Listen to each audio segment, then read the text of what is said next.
Today we're going to learn some lesser known alternatives to the bar chord and the power chord. So if you're sick of playing bar chords and power chords, these might help freshen up your ideas. The first chord type we're going to learn today is called the tenth. There are major and minor tenths. So we should learn major and minor starting on the E string and major and minor starting on the A string, much like you would with bar chords. The first tenth we're going to learn is the minor E string shape. That starts on the 5th fret of the E string. We're going to use our middle finger. The second note of our minor tenth is going to be the 5th fret of G with our 3rd finger. So that's the E string, 5th fret, middle finger, G string, 5th fret, 3rd finger.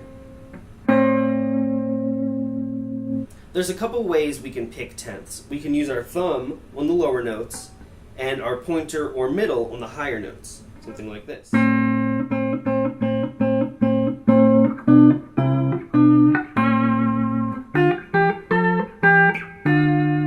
and pointer. The second option is hybrid picking.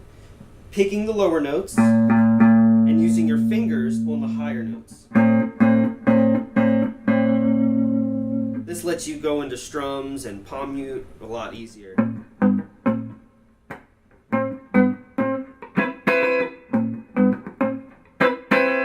So I can switch back and forth a little easier. Now that we've learned the minor E string tenth, let's learn the major version. We're going to start on the 5th fret of E with our pointer finger. With that, we're going to play the 6th fret of G with our 3rd finger. So anywhere on the E string you need a chord to be major or minor.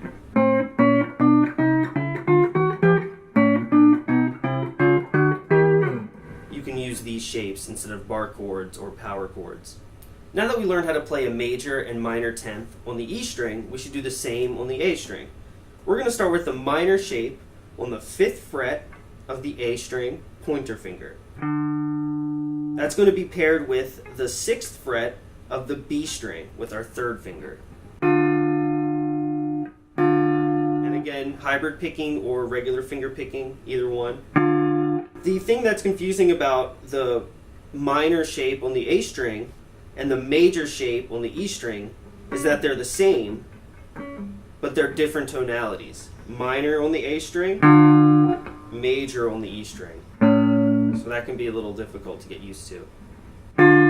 But the A string minor tenth is done by playing the 5th fret of A, pointer finger, 6th fret of B with your 3rd finger. We're going to start the A string major tenth on the 5th fret of A, so you can see the difference between major and minor.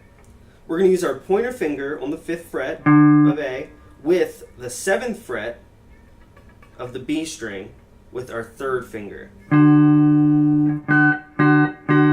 You could also use pinky.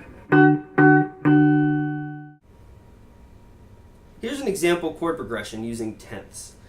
I'm going to start with the minor tenth on the E string 5th fret. So that's going to be 5th fret of E middle, 5th fret of G ring. So you can play that a few times, hear what it sounds like. Then we're going to go to the 8th fret of the E string doing the major shape, which is going to be the 8th fret of E, pointer finger, and the 9th fret of G, 3rd finger.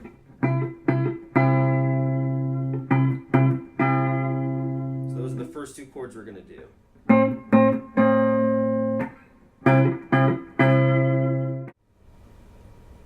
Our next chord is going to be on the A string using the minor shape.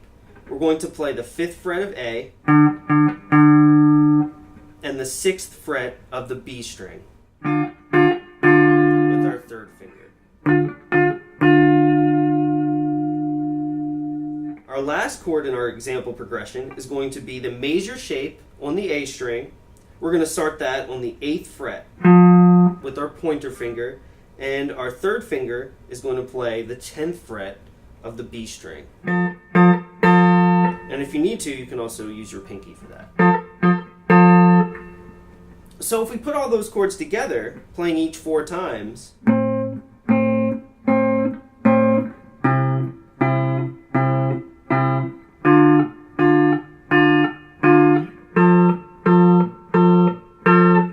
that's what we would get. Tenths are often found in pop, classical, electronic music, hip-hop, and most places where bar chords are just too big. If you're trying to write a trendy pop tune or a sleek hip-hop riff, the traditional 4 bar chords carry a little more weight than you might need.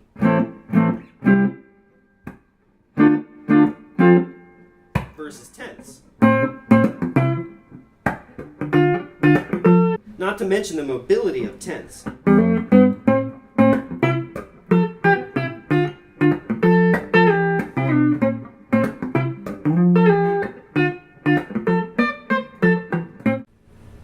The next chord type we're going to learn are major and minor sevenths. Major and minor sevenths are dissonant, which means that some of the notes in the chord clash. So it may take some time to get used to. We're going to learn the minor seventh shape. We're going to start that on the 5th fret of E with our 3rd finger.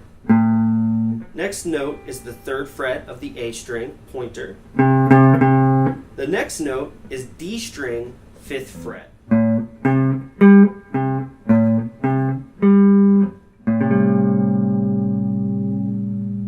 So anywhere on the E or the A string that we want minor shapes, we can apply this chord. If we wanted to move the chord we learned on the 5th fret of E, we could move that to the A string by just shifting everything 1 string towards the floor. So that would be the 5th fret of A, 3rd fret of D string, 5th fret of G. Same fingers, ring, pointer, pinky. So these chords can be played anywhere on the E and A string.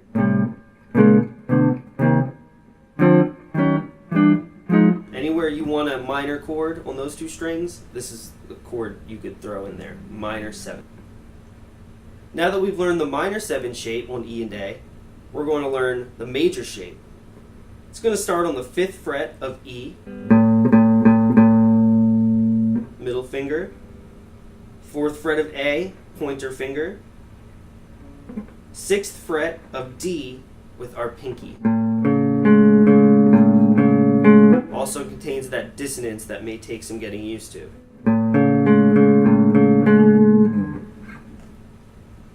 And again, just like the other chord, we can play this on the E string or the A string.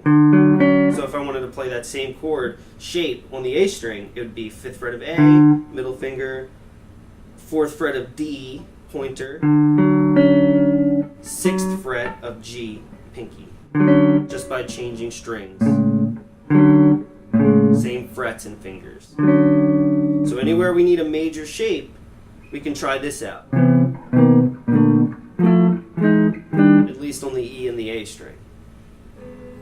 Here's an example using major and minor sevenths.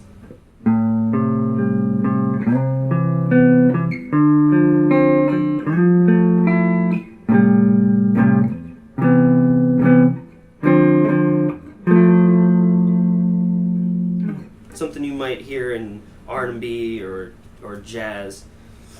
I started with the 5th fret of the E string, doing the minor 7th shape. So again, that would be 5th fret of E, ring, 3rd fret of A, pointer, and then 5th fret of D, pinky.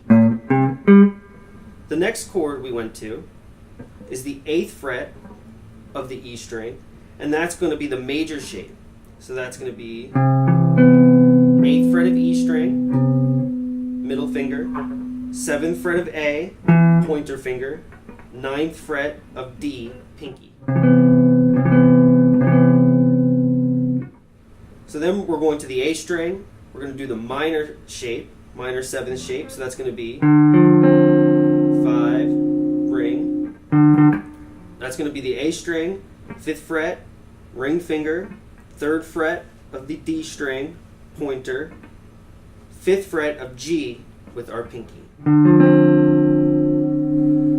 Our last chord is going to be the 8th fret of the A string doing the major 7th shape. So that's going to be 8th fret of A, middle, 7th fret of D string, pointer, 9th fret of G, pinky. So if you put those together,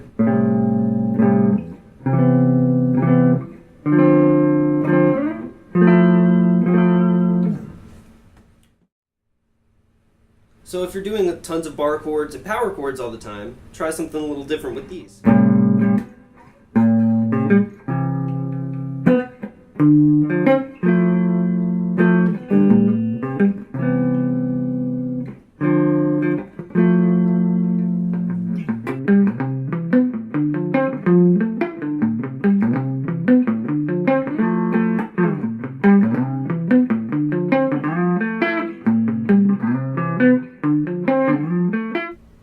The last chord we're going to cover in this lesson is called a major ninth, also known as the double power chord.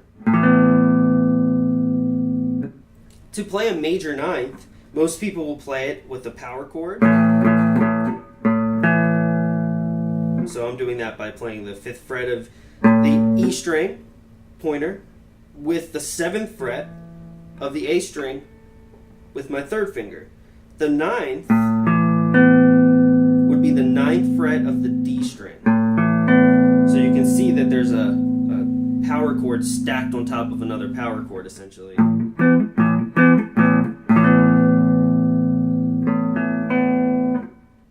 The major ninth is a pretty safe choice, as it rarely adds notes to the key. And even when it does, they're pretty subtle. So here's an example of a progression using major ninths all the way through.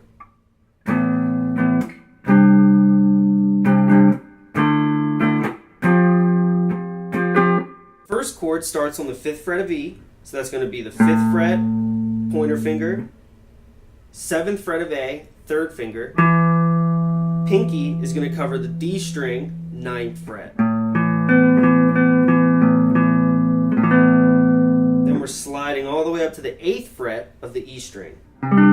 Same fingers, so that's going to be the 8th fret of E, pointer, 10th fret of A, ring, 12th fret of D, pinky. Our next chord is going to be the 5th fret of the A string, pointer finger, 7th fret of D, 3rd finger, 9th fret of G, 4th finger. And then we're going to slide up to the 8th fret of the A string. That's going to be 8th fret of the A string, pointer finger, 10th fret of D, 3rd finger, 12th fret of G, 4th finger.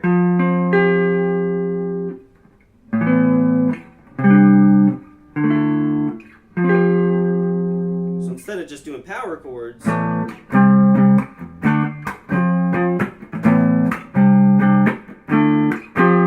maybe mix them,